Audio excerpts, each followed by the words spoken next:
Gal Janette here with the Neal's Homestead. Winter's coming and I want to be prepared. Part of my preparedness involves having fire starter ready to go to get our wood stove burning easily. Today I'm going to make some of that and I am going to show you how I do it. Thanks for watching.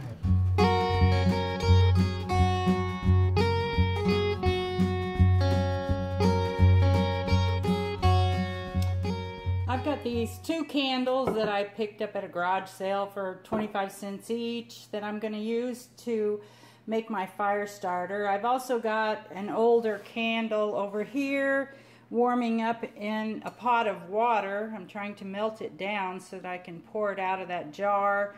I'm going to use this number 10 can to put all that in so that I don't mess up one of my good pans. I will put the number 10 can into this pot of water. I don't want to put the number 10 can directly on my stove. It could catch fire. You have to be very careful with candle wax because if it gets too hot too fast, it can catch on fire. By peeling the labels off the bottom of these 2 candles and the wick out of it, and when I turned this candle over, I saw that this candle cost $9 at one time from Pottery Barn. And I just can't help but wonder who in the heck would pay $9 for a candle like this. It wouldn't be me. Well, I've got my wax melted in this jar here that I've had in the hot water. So I'm going to dry it off a bit because I don't want water in my wax. It can explode as it heats up. And I'm pouring it down into here where I've got the 2 other candles that I had. I think this fire starter is going to smell really good unless I mix these 3 different fragrances together and they stink, but I expect them to smell good. Now I'm going to put this down in here. That's got a little bit too much water because the can is not sitting down level, so I'm going to take some of the water out and put the burner on medium to heat all that up and melt it. It's melting down pretty good.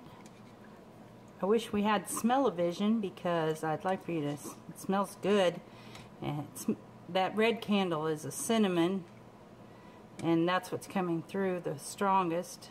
But I'm stirring it with a chopstick and just trying to keep it moving around a little bit now and then while it melts. Everything's melted in there, so I'm going to take it off the burner and get ready to mix in the sawdust. We have this pile of sawdust out here that we brought in to put in the greenhouse, the tomato house earlier on in the year.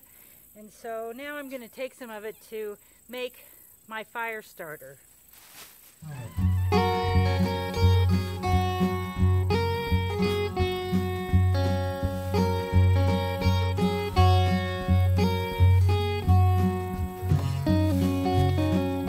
Just kind of guessing at how much I need.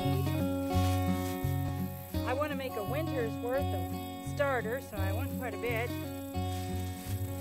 I've brought my ingredients outside to try to keep the mess down inside my house. I've laid newspapers down on my patio table. I've got my wax here, my sawdust. I feel like I've got too much wax in my can, so I've brought out 2 green bean size cans here that I'm going to separate some of the wax off so that I can make more fire starter. First, I'll pour some of this wax into these other 2 cans. I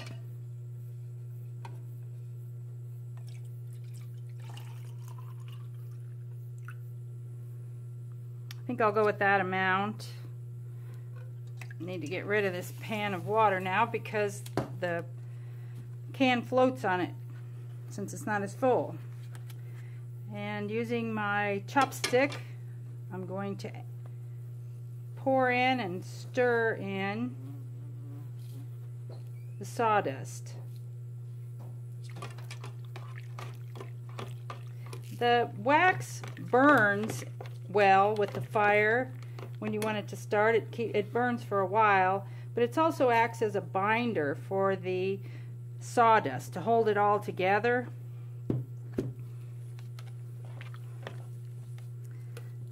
I want it fairly thick, but not too stiff. And now I'm kind of thinking that I might want to add some of that wax back in here. It's hard to judge what I'm going to need.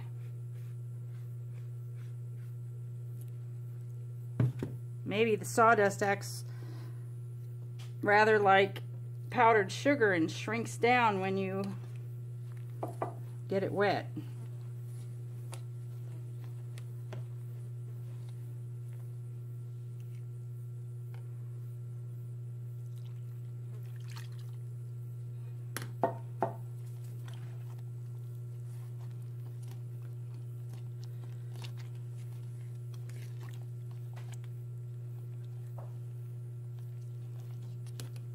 Now I want to add it back to my pan of hot water just to keep it warm. The sawdust would be cooling it off a little bit. I don't want it to firm up.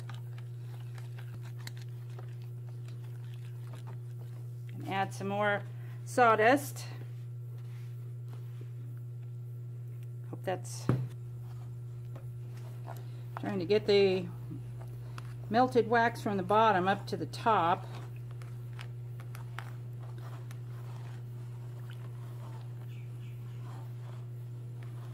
The wax and sawdust mixture very soupy, but I don't want it very firmed either. I need to get it into my molds easily,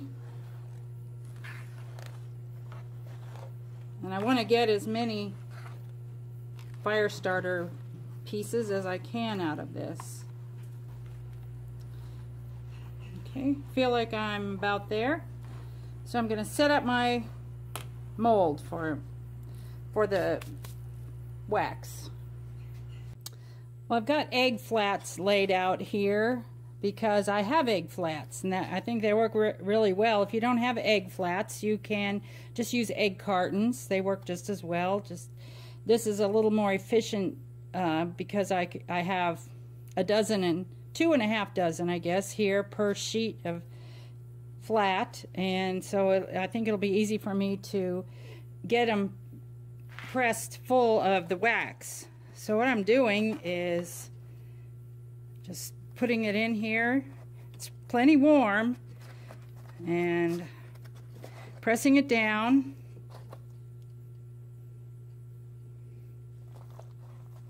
Into each cell where you put the eggs.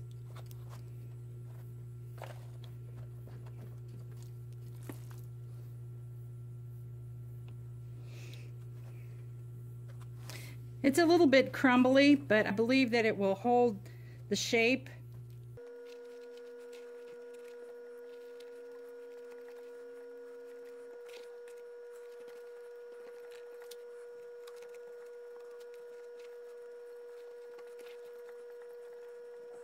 Just gonna put that one on there and press it down a little bit. Continue with the next flat. As I get farther down into the pan, it's hotter, so I'm going to take it out with the chopstick.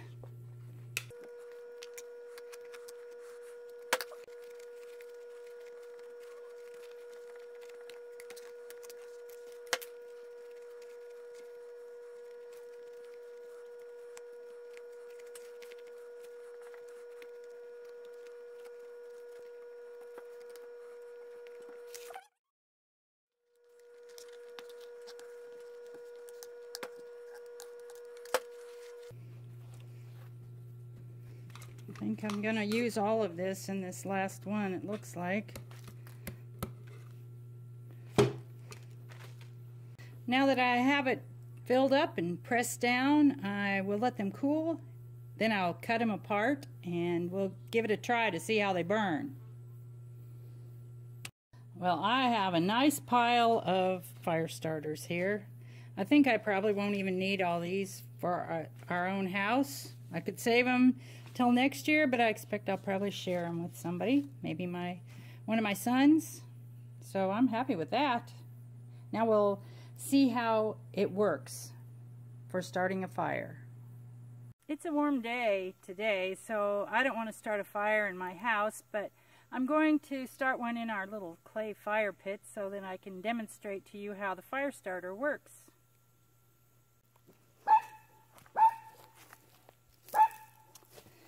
I'm going to place the fire starter down in the center and then just put a few twigs I've picked up around in the yard onto it, kind of in teepee fashion.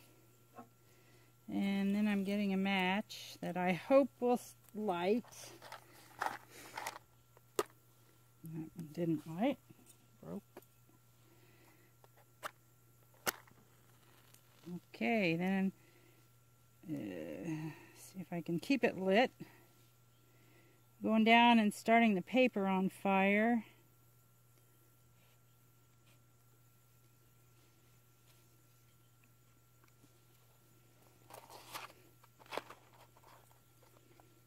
And get another match, keep things going.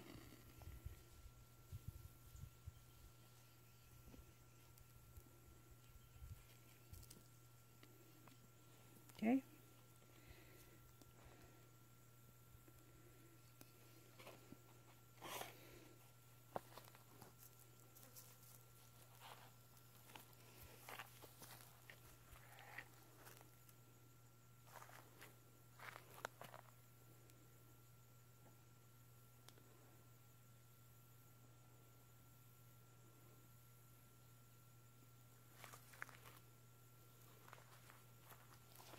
Well, I got my fire starter made up for the year, and so on to the next project. Thanks for staying around and watching the Neil's Homestead.